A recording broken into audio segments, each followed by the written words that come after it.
السلام عليكم مشاهدينا الكرام. قبل البدء المرجو اللايك والاشتراك في القناة للمواصلة. عرفت حقينة ثاني أكبر سد بالمملكة المغربية تراجعا مهولا للحقينة، والذي يعد الشريان الحيوي لتزويد جنوب الدار البيضاء وأربعة من المدن المجاورة بالماء، مما ينذر بعطش ساكنتها، بينما تبحث السلطات على مصادر مياه بديلة.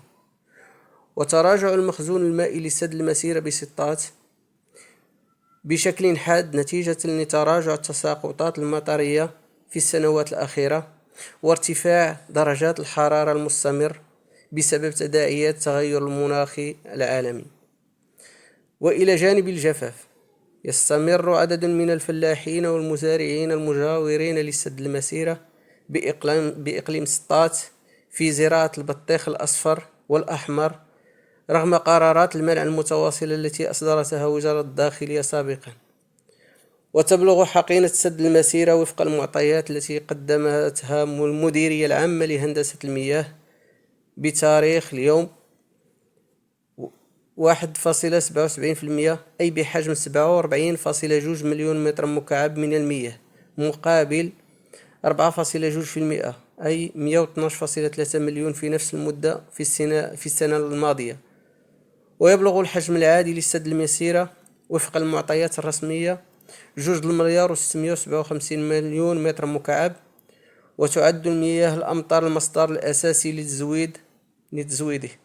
إلا أنه يتم في المدة الأخيرة تطعيمه من سد واد أحمد الحنصالي وبالودان. ووفقا لخبراء البيئة والمناخ،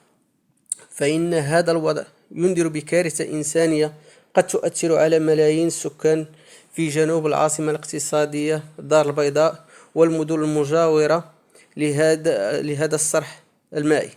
مما قد يضطر السلطات إلى قطع المياه لفترات محددة للحفاظ على المخزون المتبقي حتى فصل الشتاء. وإلى جانب التحذيرات المتكررة بضرورة ترشيد لاستهلاك المياه، أطلقت السلطات الحكومية عمليات ربط مائي بين حوضي سبو وأبي رقراق، مما يتيح تحويل 300 إلى 400 مليون متر مكعب سنويا، بالإضافة إلى مشروع الربط بين المنظومتين المائيتين لشمال وجنوب الدار البيضاء، وتعزيز تزويد المياه الشروب من سد سيدي محمد بن عبد الله، وفق ما أكده وزير التجهيز والماء خلال لقاء جهوي العام الماضي. وفي هذا السياق المتصل، حذرت رئيسة مجلس جماعة الدار البيضاء نبيلة الرميلي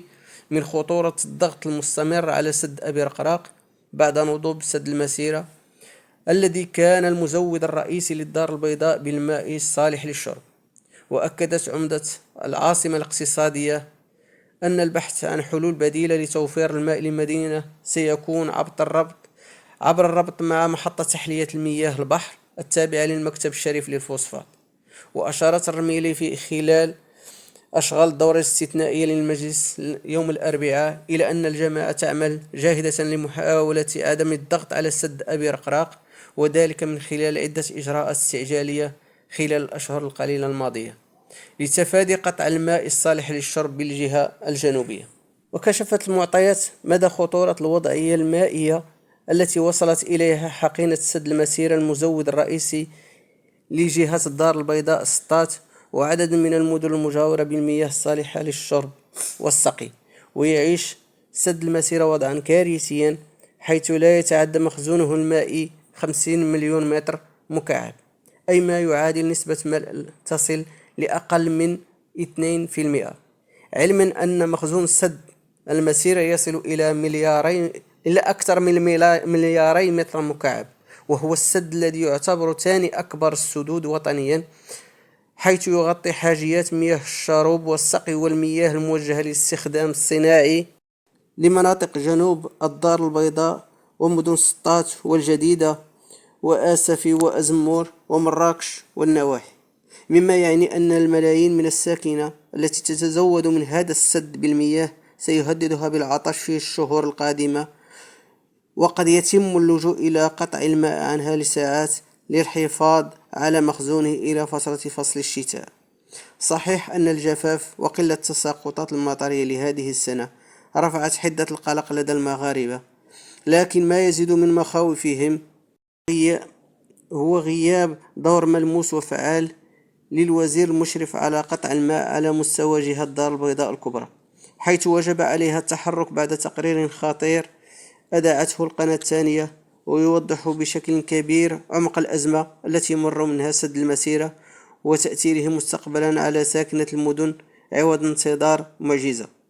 ورغم الاجتهاد الضعيف من خلال تطعيم السد وتزويده بالمياه عبر نقلها من سد أحمد الحنصالي أو سد بين الويدان، إلا أن الجهات المسؤولة لم تتحرك بعد لوضع خطة طوارئ لتزويد ساكنة المدن والقرى بالمناطق المذكورة بالمياه وطمأنة الفلاحين كذلك. ولم نرى إلا إلى حدود الساعة تنظيم زيارة ميدانية للوزراء المعنيين للسد لبعث الاطمئنان في نفوس السكان واقتراح البدائل في حال اختفاء المياه بصفة نهائية من السد لا قدر الله، من بينها الربط بالمناطق بمحطات تحلية المياه والسماح بحفر الآبار بشكل مستعجل. يشار أن تراجع منسوب المياه بسد المسيرة المزود الرئيسي للدار البيضاء، خاصة المناطق الجنوبية وبر الشيد والنواصر وسيدي بن نور والجديدة والسطات ومراكش وغيرها، سيجعل هذه المناطق تعيش في ظل شح الأمطار وضعا صعبا في المستقبل القريب. وفي الأخير، لا تبخلوا علينا مشاهدينا الكرام باللايك والاشتراك لنواصل إن شاء الله، وإلى موعد لاحق بإذن الله.